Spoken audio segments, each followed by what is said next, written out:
ഭീകരവാദികൾക്കായി ജമ്മു കശ്മീരിൽ അരിച്ചു പെറുക്കുകയാണ് സുരക്ഷാ വിഭാഗങ്ങൾ. പഹൽഗാമിൽ കൂട്ടക്കുരുതി നടത്തിയ 4 തീവ്രവാദികളുടെ ചിത്രങ്ങൾ ഇന്ന് പുറത്തുവിട്ടിട്ടുണ്ട്. ലഷ്കർ കമാൻഡർ സെയ്ഫുള്ള കസൂരിയാണ് ഈ ആക്രമണത്തിന്റെ സൂത്രധാരൻ എന്നും അന്വേഷണത്തിലൂടെ വ്യക്തമായിട്ടുമുണ്ട്. അന്വേഷണത്തിനായി NIA സംഘം ഇന്ന് പഹൽഗാമിൽ എത്തി. അതിന്റെ ബാരാമുള്ളയിൽ നുഴഞ്ഞുകയറ്റത്തിന് ശ്രമിച്ച ഭീകരരെ രാവിലെ സൈന്യം വധിച്ചതുൾപ്പെടെയുള്ള വാർത്തകളും വരുന്നു. പാകിസ്ഥാനെതിരെ രോഷപ്രകടനവുമായി ജനം തെരുവിലിറങ്ങുന്നതും ഇന്ന് കശ്മീരിൽ കണ്ടു. ശ്രീനഗറിൽ നിന്ന് B ബാലഗോപാൽ ഇന്നത്തെ അവിടുത്തെ സ്ഥിതിഗതികൾ വിലയിരുത്തും.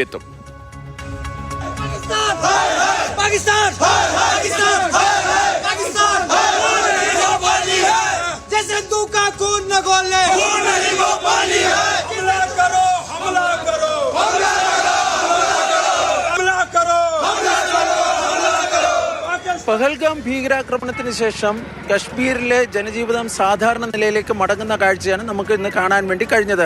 ഇന്ന് ജമ്മു കാശ്മീരിൽ വിവിധ രാഷ്ട്രീയ പാർട്ടികൾ ആഹ്വാനം ചെയ്തിരുന്ന ബന്ദ് ആയിരുന്നു. പക്ഷേ ബന്ദ് കാരണം ഈ കടകമ്പോളങ്ങളൊക്കെ അടഞ്ഞു കിടക്കുകയൊക്കെ ചെയ്തിരുന്നുവെങ്കിലും ഈ വാഹന ഗതാഗതത്തിനൊന്നും അങ്ങനെ കാര്യമായ ബുദ്ധിമുട്ടുണ്ടായിട്ടില്ല. പക്ഷേ കനത്ത സുരക്ഷാ ക്രമീകരണങ്ങളാണ് കശ്മീരിൽ ഏർപ്പെടുത്തിയിട്ടുള്ളത്. അതുകൊണ്ട് തന്നെ വലിയ ത്രിതല സുരക്ഷാ സംവിധാനങ്ങളുടെ പശ്ചാത്തലത്തിൽ വാഹന പരിശോധനയൊക്കെ വളരെ ശക്തമായ വാഹന പരിശോധനയൊക്കെ നടക്കുകയുമൊക്കെ ചെയ്യുന്നുണ്ട്.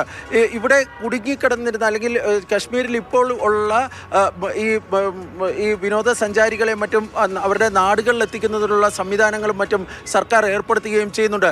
ഇതിനിടെ ഇന്നലത്തെ ഭീകരാക്രമണത്തിൽ പങ്കെടുത്ത അല്ലെങ്കിൽ അതിൻ്റെ പിന്നിൽ പ്രവർത്തിച്ചിരുന്ന ഭീകരർക്കായുള്ള തെരച്ചിൽ ഈ പഹൽഗാം ഉൾപ്പെടെയുള്ള പ്രദേശങ്ങളിൽ വളരെ സജീവമായി തന്നെ നടക്കുന്നുണ്ട്.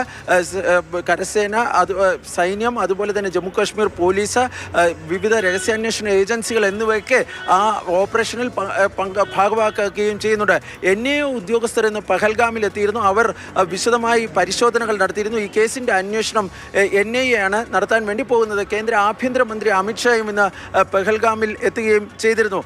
ഈ ആക്രമണത്തിന് പിന്നിൽ ലഷ്കർ-ഇ തോയ്ബ ആണ് എന്ന് രഹസ്യാന്വേഷണ ഏജൻസികൾക്കും അതുപോലെ തന്നെ അന്വേഷണ ഏജൻസികൾക്കുമൊക്കെ കൃത്യമായ ധാരണയുണ്ട്. അതനുസരിച്ചുള്ള ഈ നടപടിക്രമം അല്ലെങ്കിൽ അന്വേഷണമാണ് ഇപ്പോൾ പുരോഗമിക്കുകയും ചെയ്യുന്നത്. ഒരു ദീർഘകാലത്തിന് ശേഷം കശ്മീരിൻ്റെ ഈ സാമ്പത്തിക സ്ഥിതി വളരെ മെച്ചപ്പെട്ടു വരുന്ന സാഹചര്യം, പ്രത്യേകിച്ച് ടൂറിസ്റ്റുകളുടെ കുത്തൊഴുക്ക്, ഇതൊക്കെ കാരണം വലിയ രീതിയിൽ ഒരു മെച്ചപ്പെട്ടു വരുന്ന സാഹചര്യത്തിനിടയിലാണ് ഈ തികച്ചും അപ്രതീക്ഷിതമായി ഈ ഭീകരാക്രമണം നടന്നത്.